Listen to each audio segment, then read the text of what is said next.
Okay, what have we? Ah, yeah, poached eggs, huh? Eggs Benedict, eggs Florentine, and eggs Royal. You need Hollandaise in a food processor. Wow, that is something new to me too. Mm-hmm. But it looks like it works. Good job. Good job. Yeah, season it, salt, pepper, and a little bit of cayenne. Poaching water. Mm-hmm. Add some vinegar. Make sure your water is not boiling. No. Yeah, English muffin.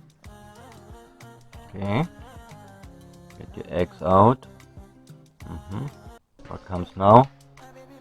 Ah yeah, heat up your ham for the Benedict. Mm-hmm. But don't give it too much color. Makes it slightly hard. Just warm it up. Spinach. Yes. Okay. Don't forget to season it. Salt, pepper, nutmeg. This should go in there. Yeah. Good. Royal. You have your salmon. Egg on top. And wow.